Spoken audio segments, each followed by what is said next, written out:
La semana anterior nos quedamos acá, así que volvemos a correr todo esto. Lo que estábamos haciendo es explorar un poquito los módulos más importantes de la ENAO y nos quedamos en el módulo 300, que era el módulo de educación, y habíamos creado la variable años de educación, que es justo la que apareció o la que aparece ahorita su distribución de probabilidad. Listo. Entonces, veamos algunos cruces de información. Acá estamos diciendo una tablita de los años de educación separados por dominio y expandido con el factor poblacional. Y acá tenemos que en el Perú el promedio de años de educación es 8,36. Y como se dan cuenta, en la selva tenemos la menor cantidad de años promedio de educación, solamente 7,02. Inclusive acá hay menos, ¿no? En Sierra Norte, solamente 6,51 años de educación, básicamente primaria y un poquito más. Y en Lima Metropolitana tenemos la mayor cantidad de años promedio de educación, que es 9,66. Inclusive eso no llega a secundaria completa. Veamos los años de educación separado por el género. Acá me dice que en promedio los hombres tienen 8,66 años de educación y las mujeres 8,09. Hay una diferencia eh, todavía.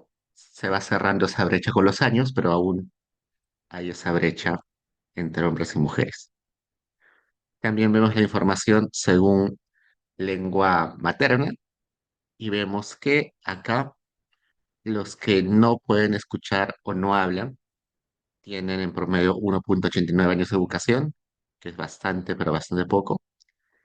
Y los que tienen como lengua materna otra lengua extranjera tienen 12,69 años de educación en promedio, que es más que es más de secundaria completa, ¿no? Ya es superior. Entonces, con eso pueden cruzar información para saber cómo se distribuyen los años de educación según características. Ahora pasemos al módulo 400.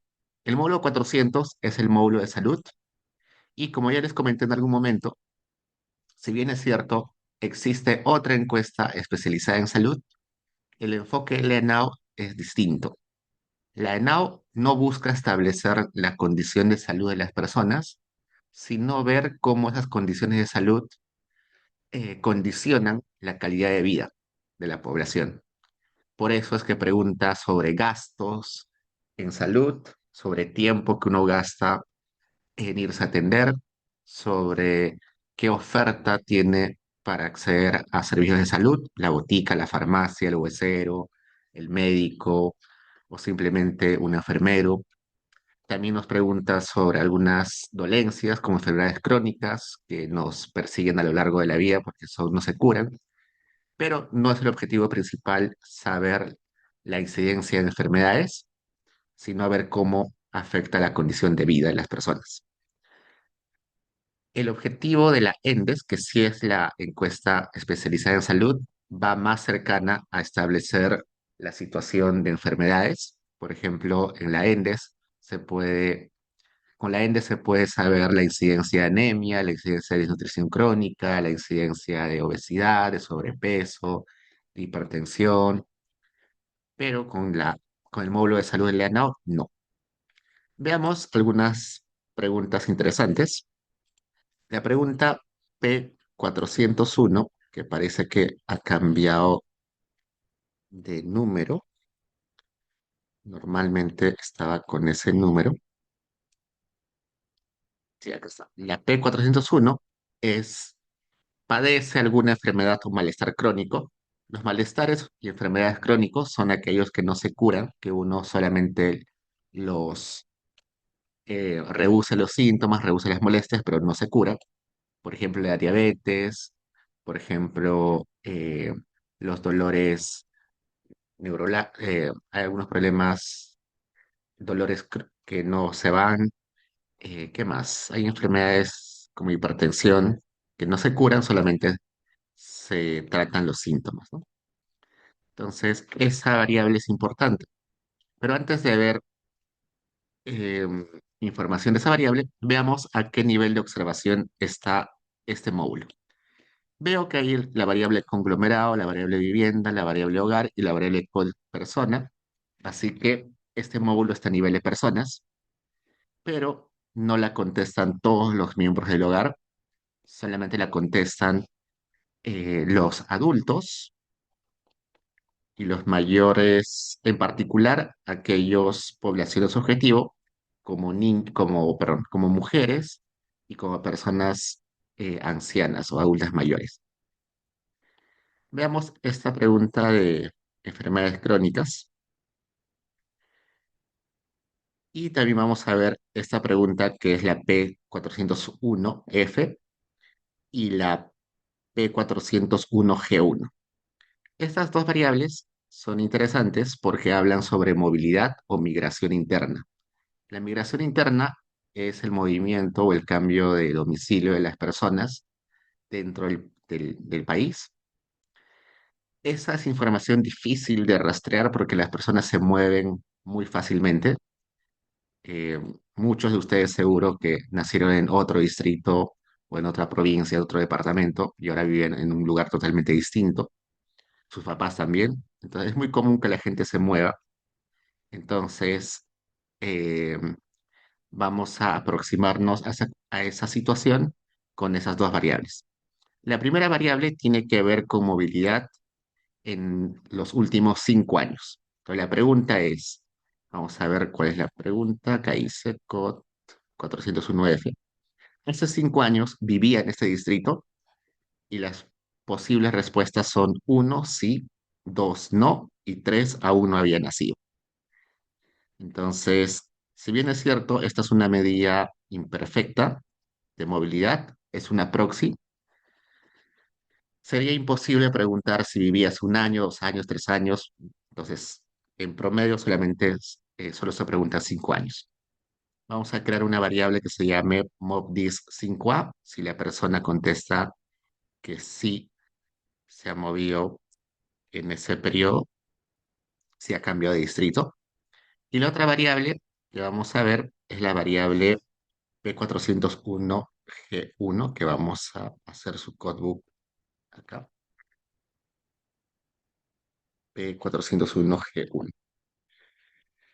Y esa variable corresponde a esta pregunta. Cuando usted nació, ¿vivía su madre en ese distrito? Y las posibles respuestas son sí, no y no sabe. Eso también es interesante porque tiene que ver con migración intergeneracional. Así que también vamos a crear una variable que sea mobdis, mamá, que tome el valor de 1 si la persona contestó que no vivía su madre no vivía en ese distrito cuando uno nació. Veamos una tablita para ver las variables, estas tres variables. Encuentro que el 43,40% de personas del Perú, de la población peruana, sufre alguna enfermedad crónica, lo cual es bastante. Es decir, casi más de 4 de cada 10 personas en el Perú convive su día a día con una enfermedad crónica. Y eso es importante conocerlo porque las enfermedades crónicas normalmente son costosas. Uno tiene que estar comprando pastillas frecuentemente, estar realizando tratamientos frecuentemente, ir al médico frecuentemente. Entonces afecta drásticamente la condición de vida de las personas, no solamente en desembolsar dinero, sino en tiempo y también en que uno no puede trabajar de la misma forma en comparación de si estaría sano, ¿no? Entonces, por eso se pregunta por eso se cuestiona o se pregunta a las personas sobre enfermedades crónicas, porque condiciona bastante el día a día de las personas. En el caso de la movilidad en los últimos 5 años, vemos que el 5,94% de la población peruana se ha movido de distrito en el últimos 5 años. No es mucho, pero cuando vemos la movilidad intergeneracional, el 38,46% de la población no vive en el mismo distrito donde vivía su mamá cuando uno nació, que es bastante, ¿no? Es más de un tercio de la población. Y es normal, sobre todo con un país bastante centralizado, donde uno tiene que movilizarse para acceder a educación de calidad, a servicios públicos, a servicios de salud de calidad, ¿no? Entonces, es bastante alto. En países más desarrollados, esta movilidad suele ser más pequeña. Si separamos las enfermedades crónicas por estrato, veo que claramente, mientras más grande es la población, más, pero mientras más grande es la localidad donde uno vive, mientras más poblada es la localidad donde uno vive, más porcentaje de personas con enfermedades crónicas hay. Y si separo por eh, hombre y mujer, veo que las mujeres tienen mayor porcentaje de enfermedades crónicas, lo cual es bastante raro. Estos dos resultados son bastante raros. ¿Por qué? Veamos el primero. Estos dos de acá son rurales, ¿se acuerdan? Estos dos últimos son áreas rurales y estos de acá son áreas urbanas. Entonces, eso quiere decir, viendo estos datos, que en las zonas urbanas las personas tienen más enfermedades crónicas que en las zonas rurales. Parece, ¿no? Según esos datos, parece que en las zonas urbanas hay más enfermos crónicos que en las zonas rurales. Y acá parece, acá eh, parece eh, que las mujeres tienen más enfermedades crónicas o más frecuentemente sufren de enfermedades crónicas que los hombres. Pero hay que tener cuidado con esos datos porque esta variable o estas variables son autorreporte y el autorreporte no se puede interpretar como incidencia de enfermedades. Lo más probable es que en las zonas rurales exista menor porcentaje porque no hay diagnóstico efectivo. En las zonas rurales no hay muchos centros de salud y los que hay no son de buena calidad y por tanto es mucho más difícil que las personas sean diagnosticadas con enfermedades crónicas. Mientras que en las zonas urbanas, como hay más hospitales y hay más acceso a salud en general, es más probable que detecten enfermedades crónicas. Entonces, hay que tener cuidado cuando son preguntas de autorreporte, sobre todo en salud, porque uno puede llegar a conclusiones totalmente erróneas. Igual en el caso de hombres y mujeres. Acá parece que las mujeres tienen más enfermedades crónicas, pero resulta que la literatura dice que las mujeres suelen ser más precavidas con su salud y por tanto van más al médico ante los síntomas que los hombres. Un hombre y una mujer, según la literatura en salud, pueden sufrir las mismas condiciones o los mismos síntomas, pero la mujer va con más urgencia a atenderse que el hombre.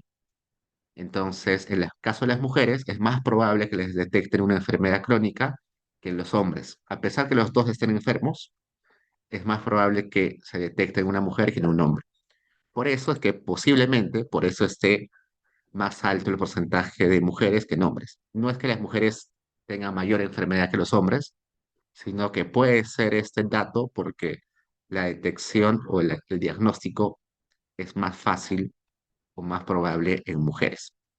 Entonces, para eso les mostramos estos dos casos, para que tengan cuidado en las preguntas de autorreporte, especialmente en salud. Ahora pasamos al módulo 500. El módulo 500 es quizás el módulo, uno de los módulos más utilizados de la ENAO porque tiene las preguntas sobre empleo e ingresos. Y hay un montón de investigación en economía laboral, entonces es un módulo muy conocido. Abrimos el módulo, entro y me doy cuenta que existen estas cuatro variables, así que este módulo está a nivel de personas. está conglomerado vivienda, hogar y código de persona. ¿Qué más noto?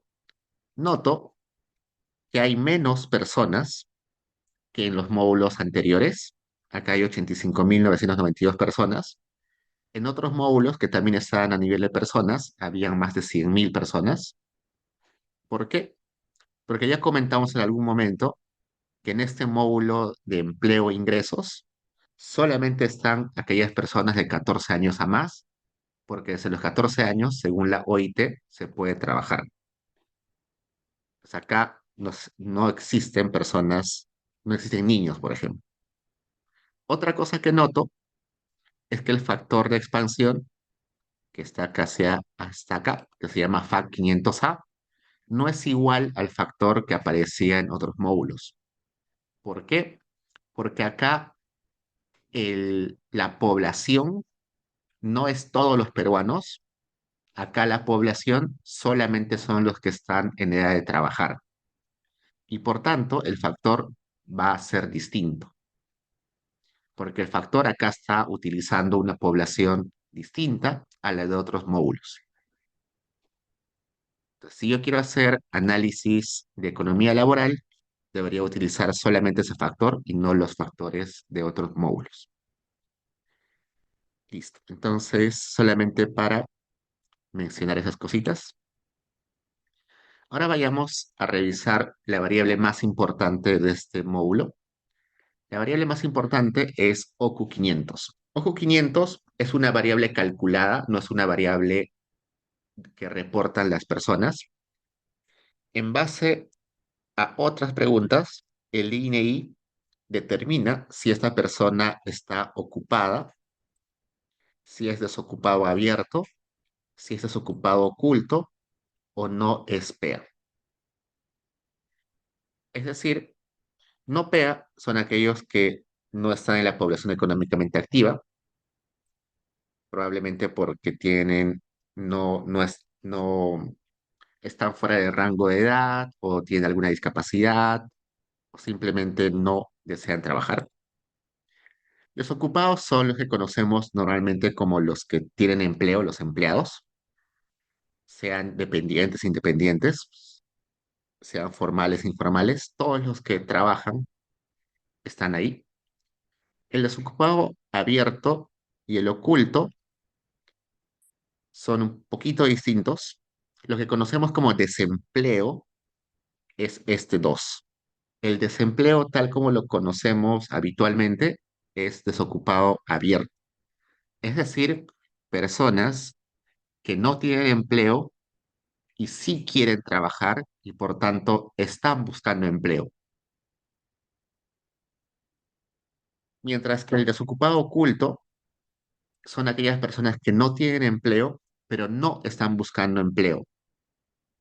Y no están buscando empleo por diferentes razones. Quizás no necesitan trabajar, tienen mucha riqueza y no necesitan trabajar. Quizás están en una época de transición entre empleos. Quizás eh, ya buscaron empleo mucho tiempo y ya tiraron la toalla. Entonces, a esos que ya no están buscando empleo y no tienen empleo, se les conoce como desocupado oculto. Esos no se contabilizan como desempleados, son simplemente personas que ya no buscan estar empleadas. Y con estas variables, o con esta variable, se determina los indicadores de tasa de empleo, tasa de desempleo. Entonces veamos acá, voy a generar una variable que sea ocup igual a 1 cuando la variable ocu500 es igual a 1. Entonces con eso vamos a crear una variable que sea ocupado y veamos qué porcentaje está ocupado según género. Según estos datos, el 67,65% de la población en edad de trabajar está ocupada. En el caso de los hombres es el 76,86%. En el caso de las mujeres, el 58,48%. Acá sí hay una brecha bien grande. La inserción laboral en los hombres es mucho más alta que en las mujeres. Si separo esto, por edad, vamos a tener lo siguiente. Acá se dan cuenta que empezamos en 14 años y acá tenemos hasta casi 100 años. La inserción laboral, el porcentaje de ocupados, crece y llega a su pico más o menos en los 30, 35 años. A esa edad es mucho más fácil que las personas encuentren empleo, tanto porque están en edad productiva y tanto porque están, ya terminaron su etapa formativa, ya acabaron la universidad, ya acabaron el instituto, ya tienen algo de experiencia laboral, entonces ya están en su pico de su etapa laboral. Y luego va descendiendo progresivamente hasta llegar a tasas bien bajitas en los 70, 75, 80, 85 años. Así que esa es como que la característica de la ocupación en el Perú según la edad. Otra variable importante es la AFP. Acá dice, el sistema de pensiones al cual usted está afiliado es Sistema Privado de Pensiones. Y las posibles respuestas son cero y uno. Cero es PASE, que significa que no está afiliado, y uno que sí está afiliado a una AFP.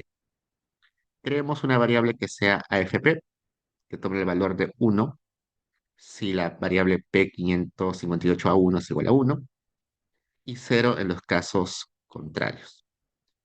Y noto que el 19,86% de la población, perdón, de la población en edad de trabajar está afiliada a una AFP y en el caso de los hombres es el 24,33%, en el caso de las mujeres 15,40%. En este caso, la brecha tiene más que ver con el empleo formal y el empleo a tiempo completo.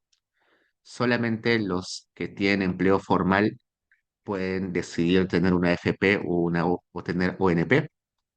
Y normalmente los empleos formales y con todos los beneficios son los que tienen AFP.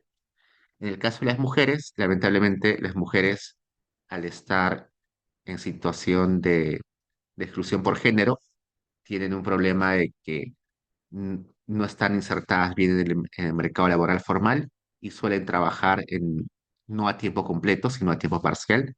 Y por eso es que también su AFP solamente hay un porcentaje bajo que tiene AFP.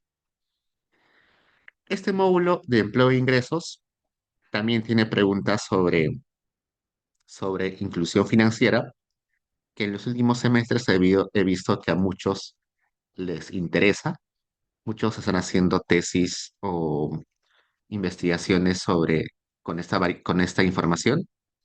En particular, las variables que, que están presentes sobre inclusión financiera son estas: si cuenta con cuenta de ahorros o cuenta sueldo, si cuenta con si tiene una cuenta a plazos fijos, si tiene una cuenta corriente, si tiene tarjeta de crédito, eh, si no tiene cuenta, bueno, esta variable redundante, si tiene una cuenta por compensación de tiempo de servicios, que es una CTS, si cuenta con algún tipo de billetera digital como Yape, Plin, etcétera, si cuenta con un préstamo, si tiene tarjeta de crédito o algún préstamo activo. Así que esta es información que pueden utilizar para ver si la persona está incluida financieramente. Esta pregunta, que es de Yape, Plin y similares, recién está este año, desde el 2000, no, desde el año anterior, así que tengan cuidado. Años anteriores no está billeteras digitales, está cuentas bancarias, está préstamos, pero no está billeteras digitales. Recién se ha incluido por la necesidad de saber cómo la gente está interactuando con estos servicios, ¿no? Eh, Notar que hay un montón de preguntas sobre inclusión financiera, así que es valiosa la información. Creemos un indicador que tome el valor de uno si la persona tiene al menos un instrumento financiero y cero si no tiene ningún instrumento financiero.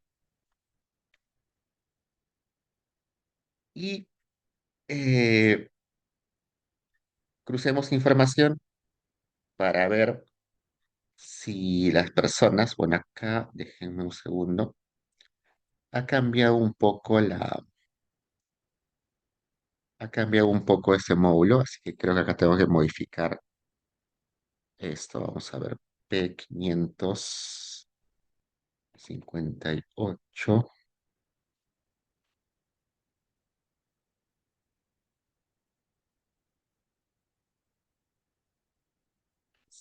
58.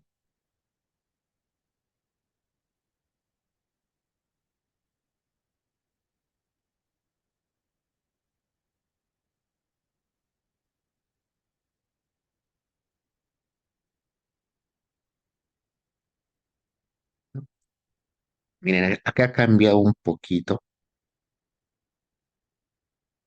Acá sería E1 subguión y acá también sería uno subguión. Ya, ahora sí. Como en este último año han agregado esa pregunta de billeteras digitales, los nombres de las variables de este conjunto de variables de inclusión financiera han cambiado, así que acá estoy corrigiendo eso. Listo. Ahora crucemos información. Según estos datos, el 57,36% de la población en edad de trabajar tiene algún instrumento financiero, por tanto está incluido financieramente. Y en el caso de hombres es el 58,82%, en el caso de mujeres 55,92%, ligeramente un poco más en hombres que mujeres. Si separo por estratos, veo que en las zonas urbanas más grandes, si llegamos a 66,52%, en las zonas rurales llegamos a 39%, igual es bastante alto, ¿no?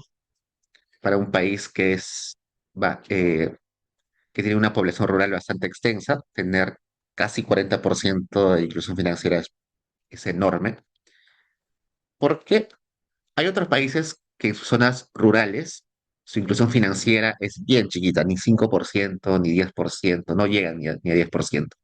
¿Por qué en el Perú sí es alto?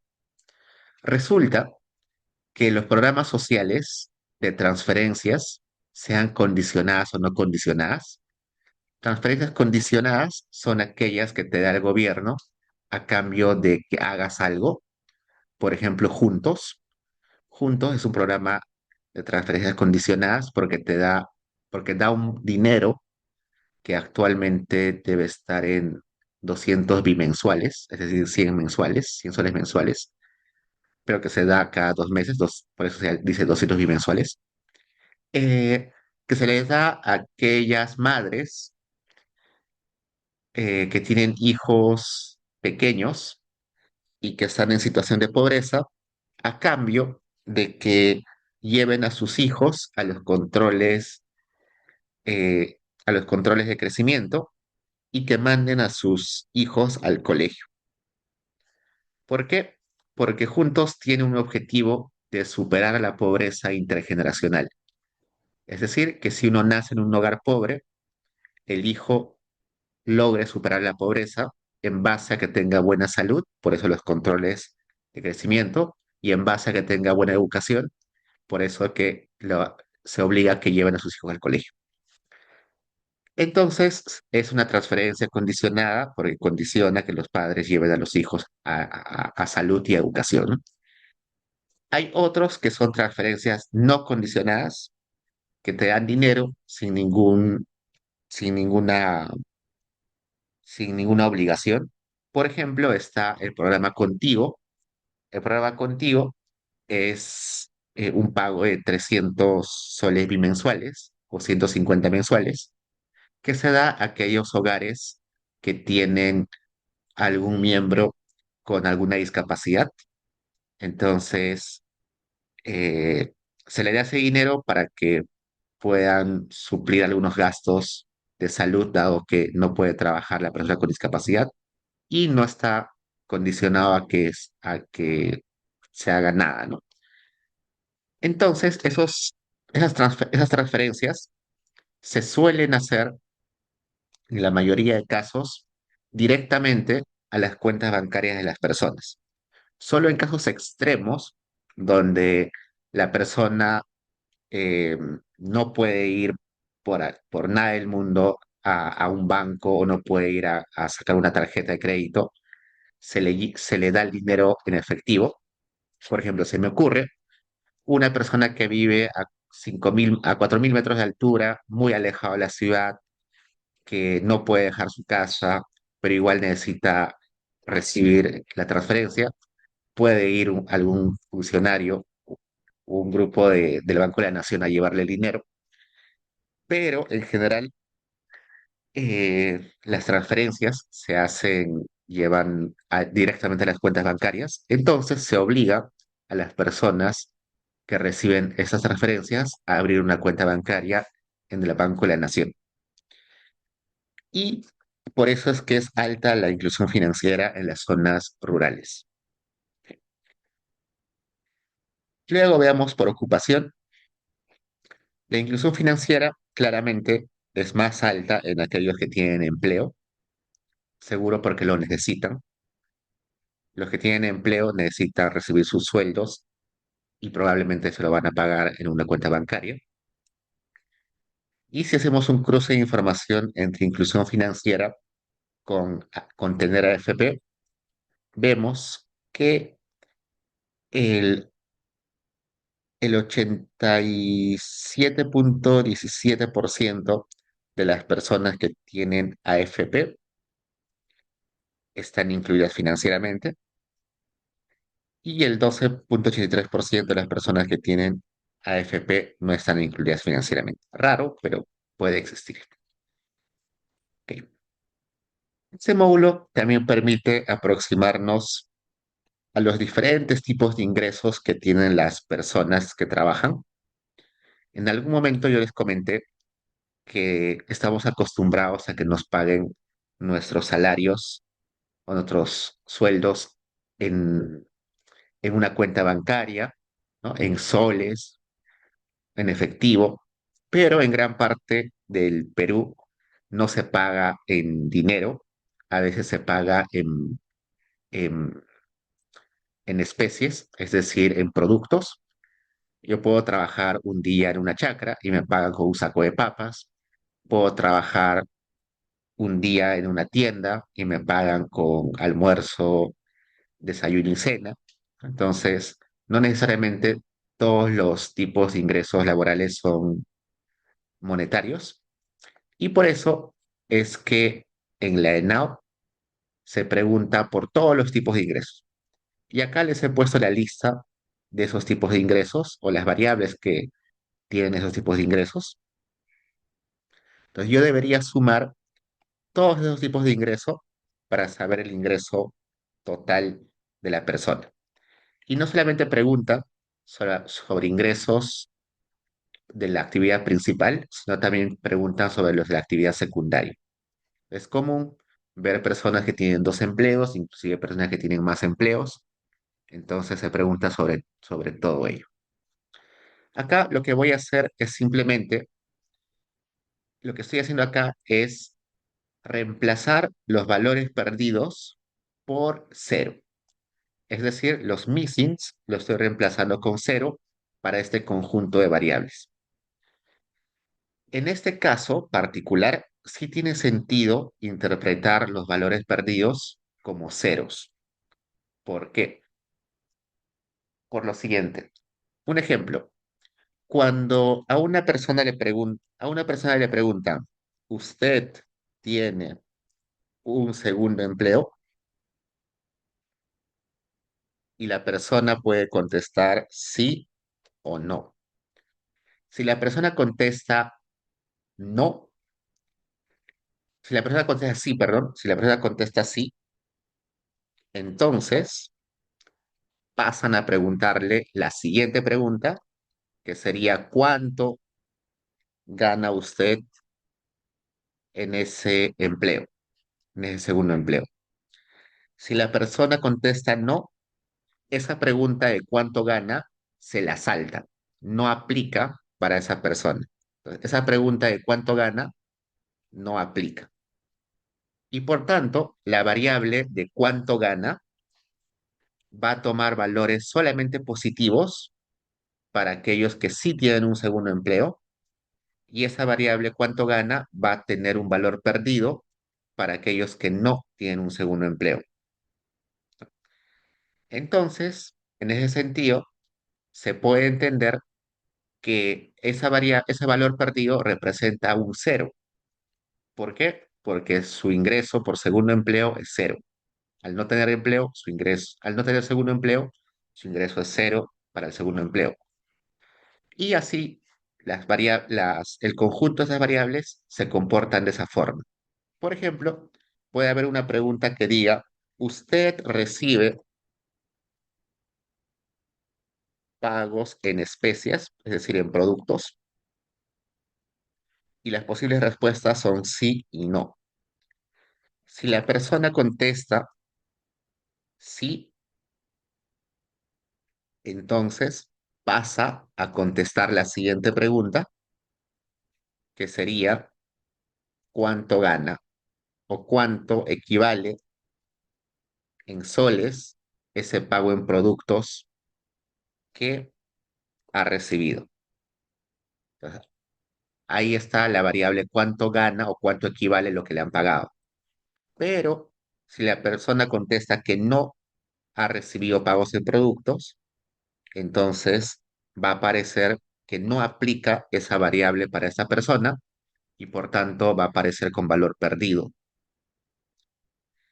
Entonces, cuando yo revise la base de datos, en la variable cuánto equivale lo que recibió como pago en productos, va a tener valores positivos si la persona recibió pagos en productos y va a tener valores missing, valores perdidos, si no recibió ningún pago en productos. Entonces, se puede entender que los valores missing son ceros. Por eso es que acá sí tiene sentido recodificar y ponerle cero en lugar de valores perdidos. Y acá me dice que sí es un montón, ¿no? Un montón de cambios se están haciendo para ese reemplazo. Una vez que ya tengo todos los valores reemplazados con ceros, puedo sumarlos y acá estoy haciendo eso. Para tener el ingreso total de la persona, sumo todas esas variables y ya tengo la variable ingresos totales, que lo puedo graficar. Una característica de, de los ingresos es que mucha gente siempre tiene ingresos muy cerca a cero y muy poca gente tiene ingresos bastante elevados. Esta forma de la distribución, que está aglomerada cerca a cero, es característica, es muy recurrente cuando uno estudia ingresos y también gastos. Siempre hay mucha gente pegada al cero y muy poca gente en la cola. Entonces acá hay mucha gente y acá hay una o dos personas que tienen ingresos de 500.000 soles. Todos esos datos de ingresos están, están anualizados, así que yo podría convertirlos en mensuales si lo divido entre 12. Acá estoy dividiendo entre 12 para tener ingresos mensuales. Y acá están los ingresos mensuales. Veamos si separo entre hombres y mujeres, pero solamente para los ocupados. Me sale que en promedio los que están ocupados tienen un ingreso de 1.523 soles. Solo considerando a los hombres, el ingreso promedio es 1.759 y solo considerando a mujeres, el ingreso promedio es 1.214. Hay una brecha ahí bastante grande, ¿no? Luego, si separo por condición, por actividad que realiza, tengo lo siguiente. Acá tengo a los empleadores o patrones, a los que son trabajadores independientes, a los que son empleados o dependientes, a los que son obreros, a los que son trabajadores del hogar, bueno, a los que son trabajadores de familia, a los trabajadores del hogar y a otros. Viendo acá, ¿quién gana menos? El que gana menos son los trabajadores independientes, que ganan 1.026 soles en promedio. ¿Quiénes ganan más? Los empleadores o patrones. ¿Por qué acá aparece cero en trabajador familiar?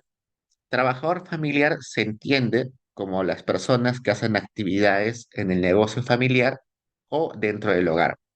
Entonces, si yo estoy atendiendo la tienda de mis papás, soy un trabajador familiar. Si yo estoy haciendo reparaciones en mi casa, soy un trabajador familiar. Si hago la limpieza, hago la comida en mi casa, soy un trabajador familiar.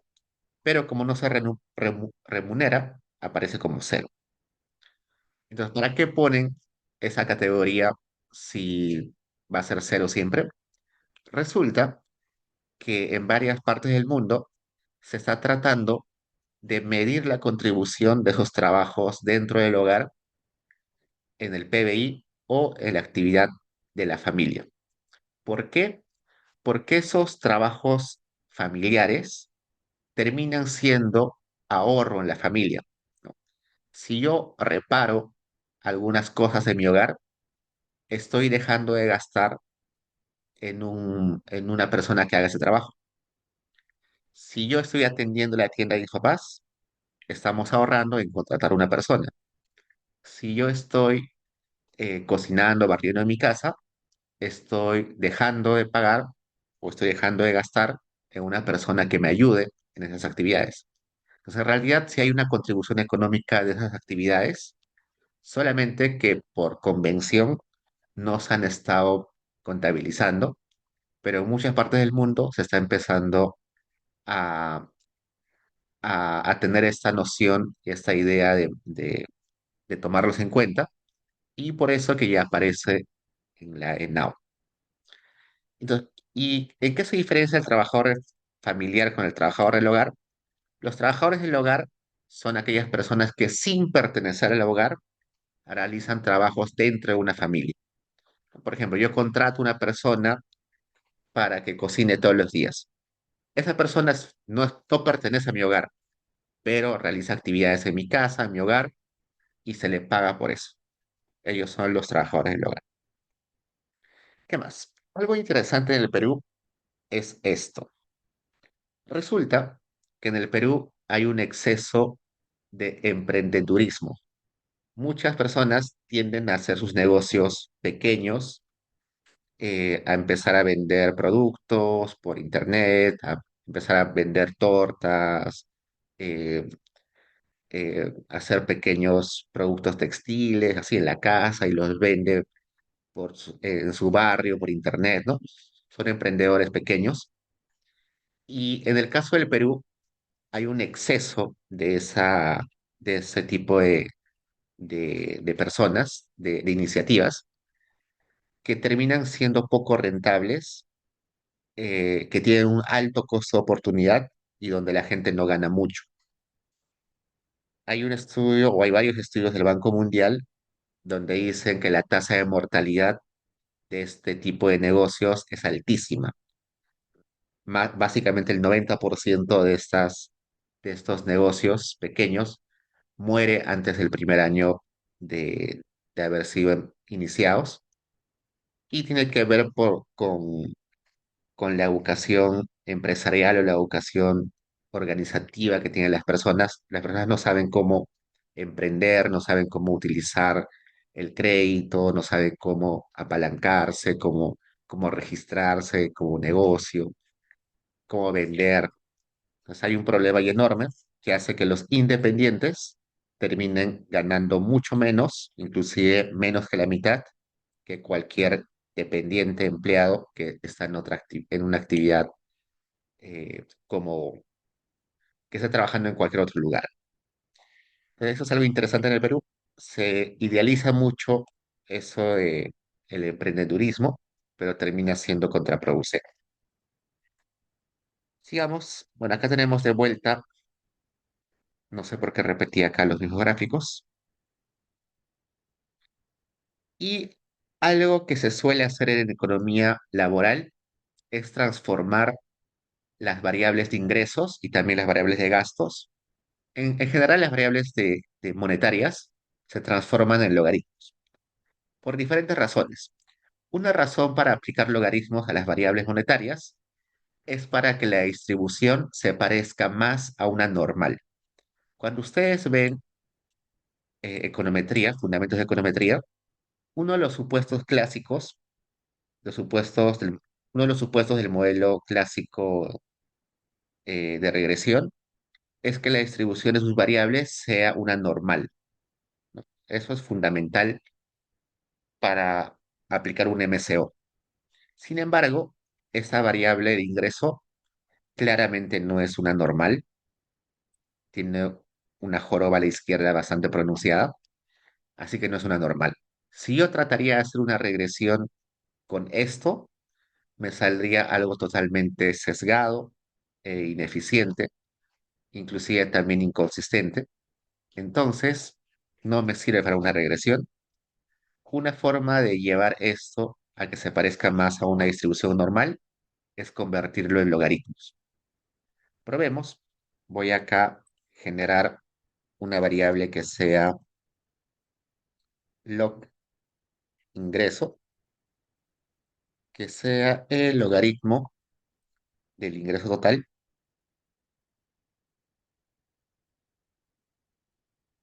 y lo voy a graficar en un histograma igualito que el anterior para ver si se parece ahora a una normal.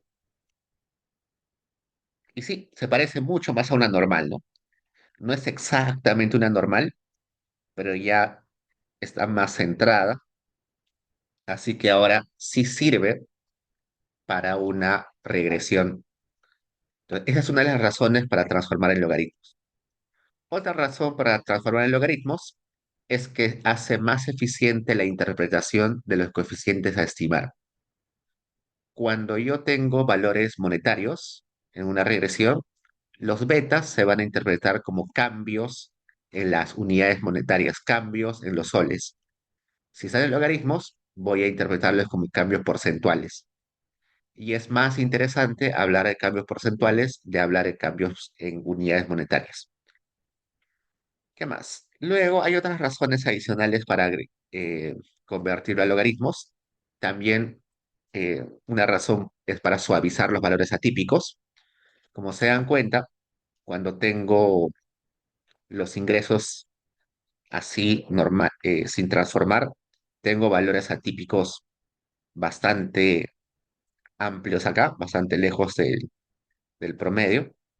Esos valores atípicos me van a sesgar mi estimación, van a jalar y distorsionar mis estimaciones, así que son outliers. Esos valores atípicos se suavizan con el logaritmo. Acá cuando tengo logaritmos, ya no hay valores atípicos. Hay acá quizás uno que otro, pero no están muy alejados. Así que también sirve para eso los logaritmos, suavizar, eh, quitarle poder a los outliers para que no me malogren mis resultados. Y bueno, hay otras razones que luego seguro van a ver en sus cursos de econometría. Pero también sucede lo siguiente, que cuando yo saco logaritmos, por definición, el logaritmo de cero no existe, no está definido. Entonces, las personas que tenían ingreso cero, cuando saque el logaritmo, van a aparecer con logaritmo igual a valor perdido, ¿no? Entonces, si yo voy acá a la variable de logaritmo ingreso que acabo de crear, está, hay muchos con valores perdidos. ¿Por qué? Porque esa persona que tenía ingreso cero, cuando le saqué el logaritmo de cero, salía indeterminado, ¿no? Acá, logaritmo de cero, indeterminado, indeterminado. Entonces, sacar logaritmos ocasiona que pierda aquellos individuos que tenían ingreso cero. Entonces, esos individuos que tenían ingreso cero ya no van a ser parte de mi análisis porque ahora aparecen con valores perdidos. Y eso es un problema porque estaría perdiendo cantidad de observaciones.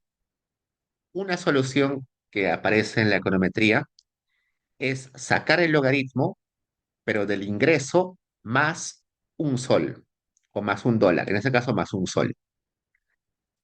¿Por qué? Porque para aquellos que el ingreso era cero, ahora el logaritmo de ingreso más uno va a ser cero. Y por tanto, cuando yo abro y veo la nueva variable, los que tenían, los que inicialmente sin agregar el uno tenían valor perdido, ahora tienen valor cero. Y ustedes dirán, pero agregarle ese un sol no distorsiona y malogra mi información. En realidad no, porque es un sol. Un sol no, un sol más, un sol menos en los ingresos de las personas no hace una diferencia significativa. Entonces no malogra en realidad los datos. Si se dan cuenta, estos valores son casi idénticos en todos los casos. Así que en realidad aumentarle un sol no es un problema. Al contrario, nos beneficia un montón porque nos permite no perder aquellos individuos que tenían ingreso cero. Entonces, eso es una solución que se le da, o eso es un trato que se le da a los valores monetarios cuando uno quiere incluirlos en su análisis. Listo. Ahora guardemos esa base de datos con el nombre M500 y vayamos al módulo sumario. Como ya les comenté antes, el módulo sumaria es el módulo más importante de la NAO y es un módulo que está a nivel de hogares. Acá está la variable conglome, vivienda, hogar, pero no hay la variable código de persona porque este módulo está a nivel de hogares. Cada fila es un hogar. ¿Y por qué está a nivel de hogar? Porque la pobreza se determina a nivel de hogares. ¿Cómo así? ¿Y por qué en los reportes del INEI aparece el porcentaje de personas pobres y no aparece el porcentaje de hogares pobres? Lo que sucede es que la condición de pobreza de las personas eh, se transfiere desde la condición de pobreza de su hogar. Es decir, todos los individuos de un hogar tienen la misma condición de pobreza. Si el hogar es pobre, todos los individuos del hogar son pobres. Si el hogar es no pobre, todos los individuos del hogar son no pobres. Es imposible que dentro de un hogar haya una persona pobre y una persona no pobre. Es imposible. Todos tienen que ser iguales en su condición de pobreza. ¿Y por qué? Porque resulta que la pobreza se define a nivel de gasto. Y el gasto, si bien es cierto, lo realizan los adultos, los que tienen el dinero para gastar, en realidad afecta a todos los miembros del hogar. Cuando compran, no sé, un televisor, ese televisor sirve para todos los miembros del hogar, no solamente para el que pagó o ganó el dinero para pagar ese producto. Cuando se compra una casa o cuando se compra un sofá para la casa, ese sofá sirve para todos los miembros del hogar, no solamente para el que pagó o el que trabajó para pagar ese sofá, ¿no? Si estaríamos considerando que el gasto es por persona, los bebés, los niños que no tienen capacidad de trabajar o que no tienen la capacidad de gastar, todos los niños serían pobres, ¿no? No tiene sentido. Los niños se benefician del gasto de los adultos. Es decir, todos los miembros del hogar se benefician del gasto en el hogar. Y bueno, otra pregunta que ahí uno podría hacer es, ¿por qué el gasto y no el ingreso para determinar la pobreza? Ustedes seguro han escuchado en algún momento que la pobreza tal vez también se puede medir por ingresos. Y sí es cierto. Es más, el Banco Mundial en su development data, en sus datos del Banco Mundial, mide la pobreza a nivel de ingresos. Justo hoy día vi un reporte del Banco Mundial donde estaban avisando que, que la definición o el valor monetario en dólares ha sido actualizado para determinar si las personas son pobres o no pobres. Entonces, el Banco Mundial determina la pobreza a nivel de ingresos, pero el Perú lo determina a nivel de gastos. ¿Por qué? Porque los ingresos suelen ser muy inestables en el caso de economías como el Perú. Una persona puede tener empleo hoy y tener ingresos, pero mañana puede quedar desempleado y va a tener cero ingresos. Entonces, no es que la persona, al tener cero ingresos, de frente cae en pobreza. No. Las personas igual pueden tener gastos sin tener ingresos, igual pueden alimentarse, igual pueden tener vestimenta, pueden gastar en entretenimiento, inclusive sin tener ingresos. ¿Por qué? Porque las personas ahorran, las personas pueden sacar créditos, las personas tienen ayuda de la familia, las personas pueden apoyarse en sus cercanos. Entonces, no necesariamente el hecho de no tener ingresos condiciona a que uno no pueda mantener un gasto regular. Y es por eso que el ingreso suele ser volátil. La gente puede ganar, puede tener ingresos ahora y no tenerlos después, pero el gasto no es volátil. El gasto suele ser más estable. ¿Por qué? Porque las personas estamos acostumbradas a un ritmo de vida. Si yo gasto al día 50 soles, y mañana me quedo desempleado, probablemente siga gastando 50 soles todos los días. Seguro voy a sacar de mis ahorros, quizás voy a vender alguna cosa que tengo, voy a vender mi auto, voy a vender, no sé, mi televisor, cualquier cosa, pero igual voy a seguir gastando los 50 soles que estaba habitualmente acostumbrado a gastar. Y lo que importa para la pobreza es en realidad la condición que uno tiene en su día a día. Entonces, lo que importa es lo que gasto y no necesariamente lo que tengo de ingresos. Y por eso es que se mide a nivel del gasto. Y ustedes dirán, pero ¿por qué el Banco Mundial lo mide por ingresos? Porque el Banco Mundial tiene como objetivo hacer comparable la medición de pobreza entre países. Y resulta que comparar gastos entre países es mucho más complicado que comparar ingresos entre países. El gasto es muy distinto entre países porque las personas tienen diferentes preferencias entre países. Seguro que en el Perú la gente consume ciertos productos más que otros. En otros países la gente consume otras cosas por preferencias. También es diferente por la oferta y disponibilidad de bienes y servicios. Seguro que en algunos países es más fácil acceder a ciertas cosas, en otros países no. Entonces es muy difícil comparar gastos entre países, es más fácil comparar ingresos entre países.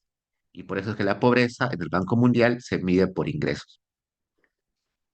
Eh, entonces, eso es algo que deberíamos saber sí o sí en cuanto a pobreza. Hace unos meses, creo casi un año, un congresista salió en noticias diciendo que el INEI estaba maquillando los datos de pobreza porque él había encontrado que en la base de datos del Banco Mundial la pobreza era mucho más alta de lo que reportaba el INEI.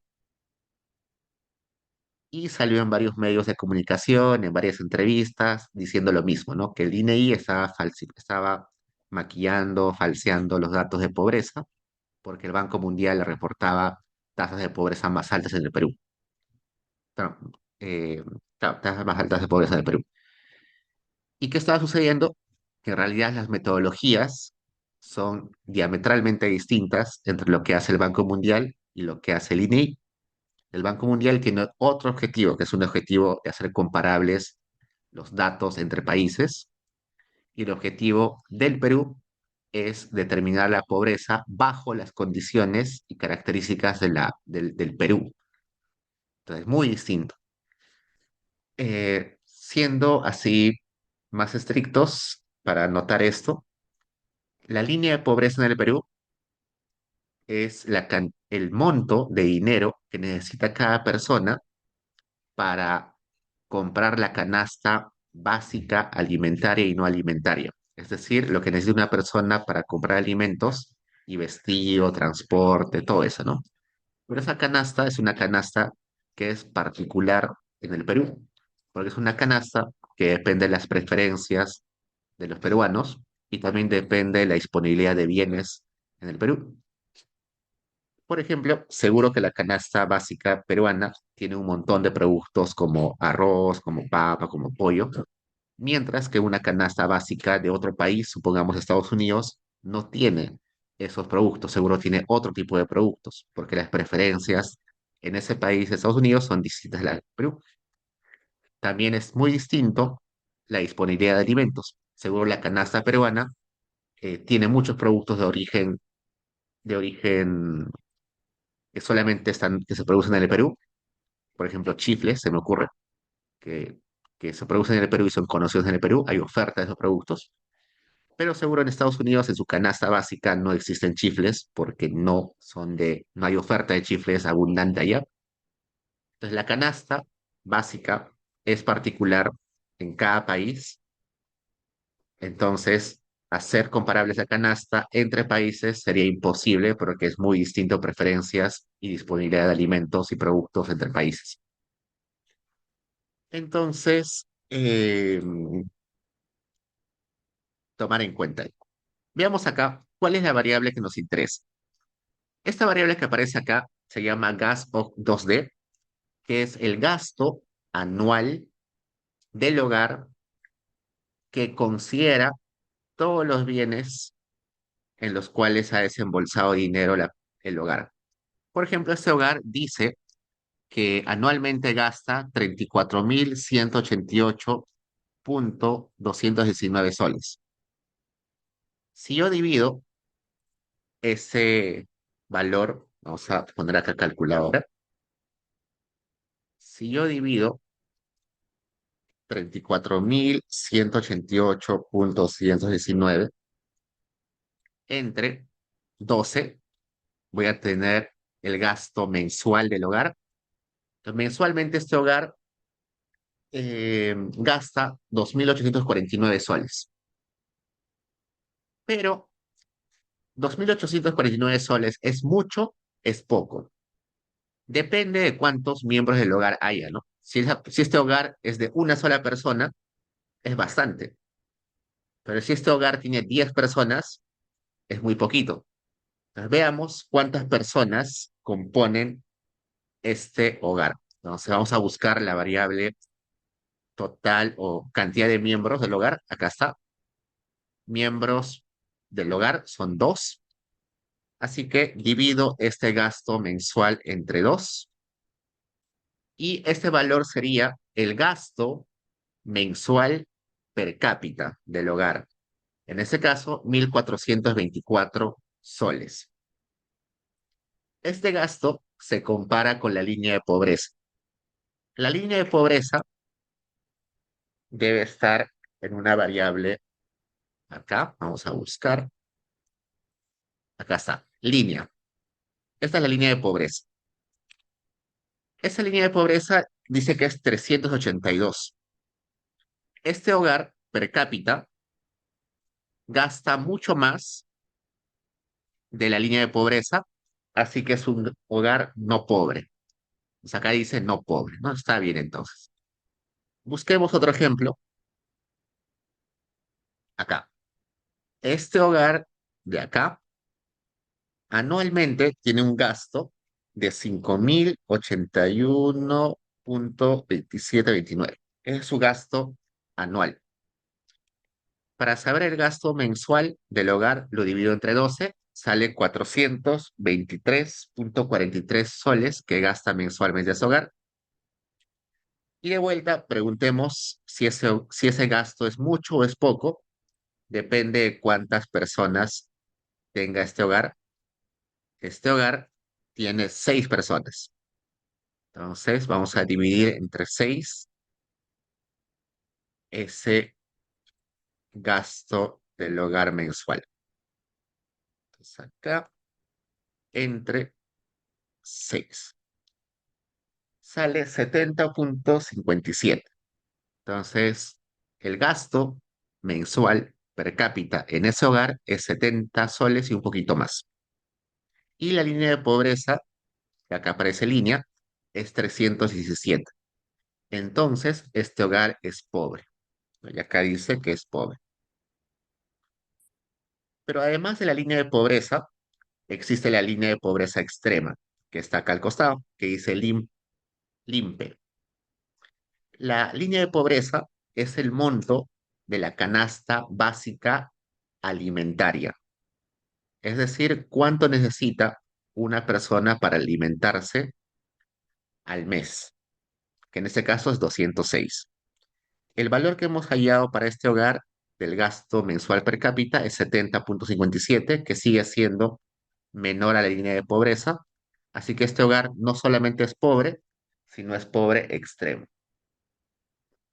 Pues acá dice pobre extremo. Entonces, notar que la línea de pobreza extrema considera la canasta básica alimentaria y la línea de pobreza general concibe a la canasta básica alimentaria y no alimentaria. En el caso de la línea de pobreza extrema, que es la canasta alimentaria, es el valor que necesita una persona para consumir las calorías necesarias para mantenerse con vida. ¿Cómo así? Existe, bueno, los médicos tienen una cantidad tienen estudios que determinan qué cantidad de carbohidratos, pero qué cantidad de calorías necesita una persona para mantenerse con vida. eh, entonces sacan un número, ¿no? Se me ocurre, necesitamos 5.000 calorías. Lo que hace el INEI es busca en los mercados el precio de los bienes que se necesitan para alcanzar esa cantidad de calorías. Y con esa estimación sale este valor de la línea de pobreza. Además de esa canasta que cubre las calorías necesarias, se agrega la canasta no alimentaria para definir la línea de pobreza general, que considera aquellos, aquellos bienes y servicios necesarios para vivir, por ejemplo, vestimenta, vivienda, todo lo indispensable para vivir. Si yo googleo, vamos a googlear, si yo googleo y pongo acá en el buscador línea de pobreza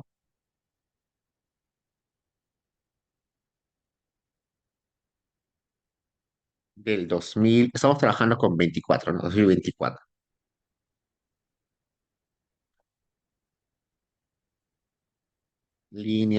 Línea de pobreza monetaria 2024. Perú, vamos a poner. Perú.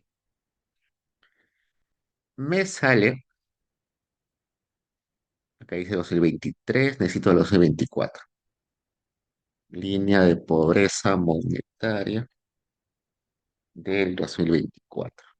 Ahí está.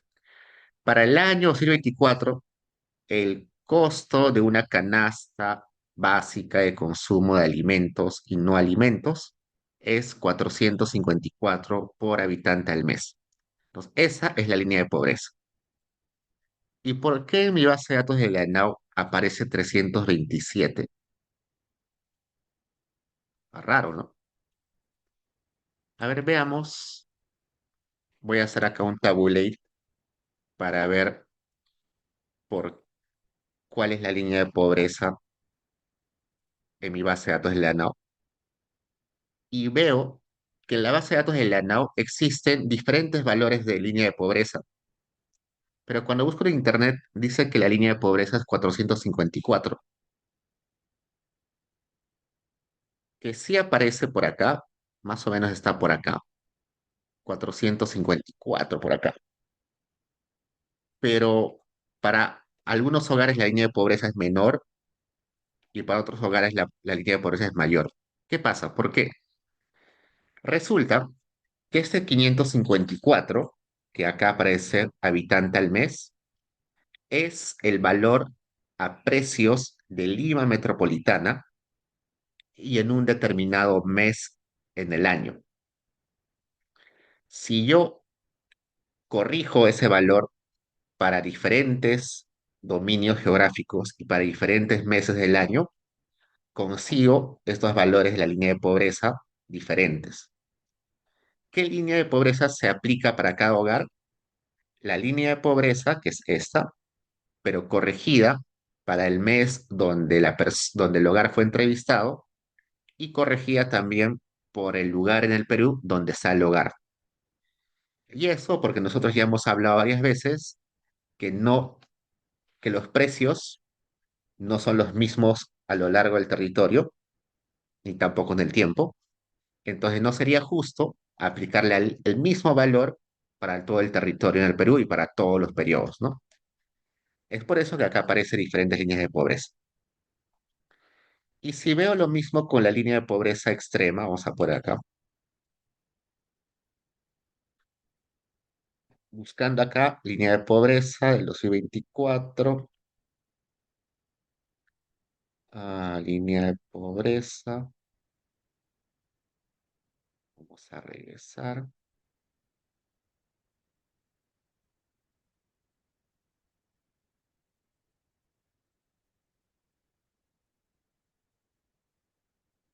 Acá adentro seguro debe estar también la línea de pobreza extrema. Busquemos, busquemos.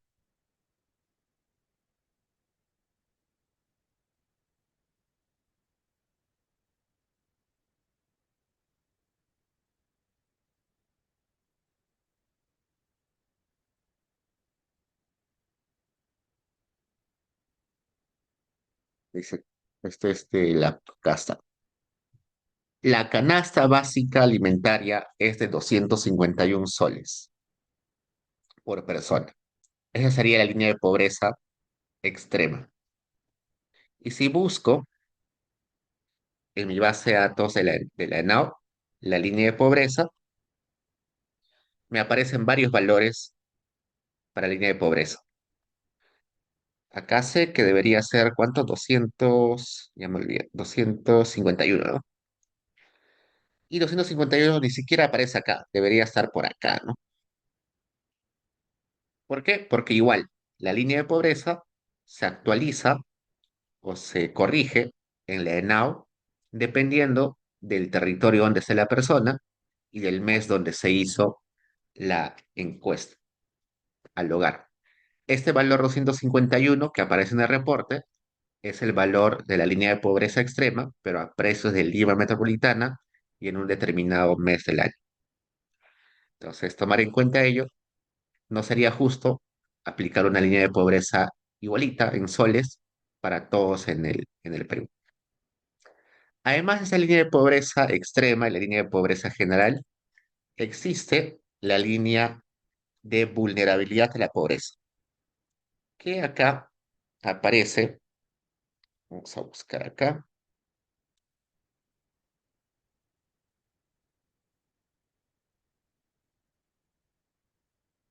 lo desordené. Acá está. Esta línea de vulnerabilidad ha sido incluida en la ENAO recién hace algunos años y tiene que ver con una pregunta que se hizo el profesor Javier Herrera hace algunos años y que es la siguiente. ¿Por qué muchos hogares transitan con mucha facilidad entre la condición de pobreza y la condición de no pobreza.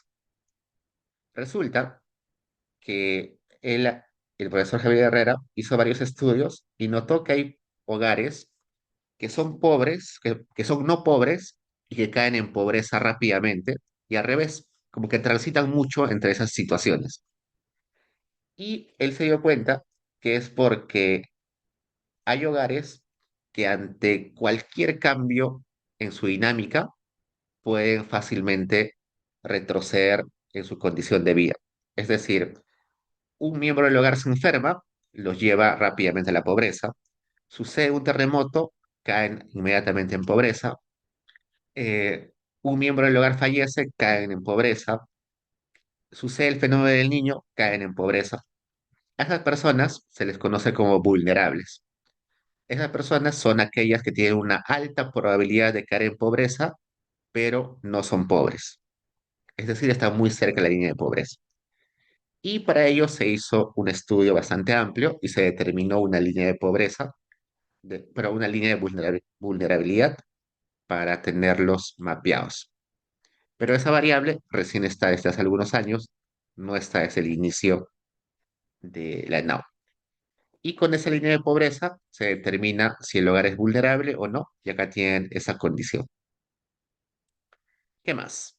Otra variable interesante es el estrato social.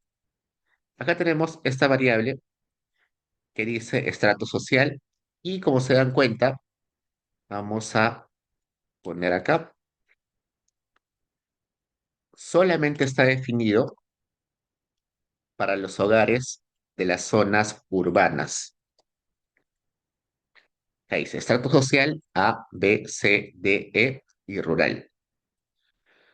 ¿Por qué los rurales no están incluidos en esta clasificación de estrato?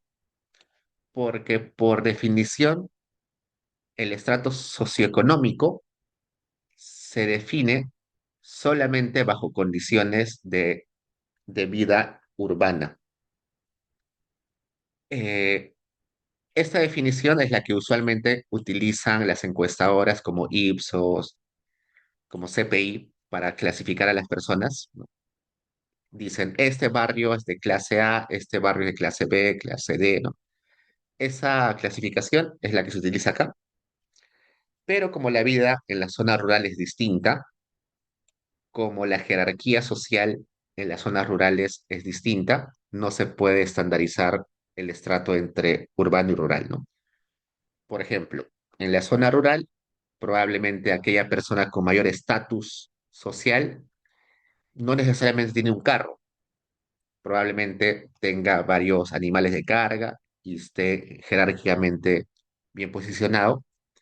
En la zona urbana, tener animales de carga no te posiciona en un estrato social alto, pero la zona rural sí, ¿no? Entonces, por eso es que no se clasifica la zona rural. Listo, entonces esa es la base de datos de la sumaria. Creo que trataba de decir lo más importante de ahí. De todos modos, ese módulo es un módulo resumen, por eso se llama sumaria, de las características de gastos y también de ingresos. Acá tienen los gastos separados por grupos. Ya les comenté en la clase anterior estos grupos de gastos. Y también los ingresos están separados por grupo. ¿Cómo se calculan y cómo se estandarizan esos valores monetarios? Ya les mostré en la clase anterior que cuando descargamos la sumaria, también se descarga un do file que se llama 01 construct bar gasto ingreso. Y ese do file tiene toda la explicación y toda la sintaxis para crear esas variables de ingresos y gastos. Ya chicos, creo ya me pasé un poco. Ya chicos, entonces eso es todo por hoy. Yo me quedo un rato acá por si alguien tiene preguntas y ya pasado mañana concluimos este tema. Cuídense chicos, nos vemos.